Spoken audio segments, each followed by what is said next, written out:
পবিত্র ঈদে মিলাদুন্নবী সাল্লাল্লাহু সাল্লাম ও জশ্নে জুলুস রেজবিয়া দরবার শরীফের উদ্যোগে গদ্দি নিশি সিরাজুল আমিন রেজবির নেতৃত্বে এবং রেজবিয়া দরবার কুমিল্লা জেলা ও মহানগর ঈদে মিলাদুন্নবী উদযাপন কমিটির উদ্যোগে এক বিশাল জুলুস অনুষ্ঠিত হয়েছে।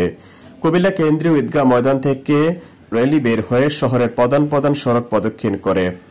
উপস্থিত ছিলেন সভাপতি খলিলুর রহমান রেজবি, কাজী ইমরান রেজবি, আসলাম মিয়া রেজবি, সাধারণ সম্পাদক রহিম রেজবি, খায়র রেজবি, বাদল রেজবি, নুরুল ইসলাম রেজবি সহ আরো অনেকে। প্রচার প্রকাশনা ও সার্বিক তত্ত্বাবধানে খাদেম মোস্তফা রেজবি ও মিজান রেজবি রেজবিয়া দুস্থ সংগঠন।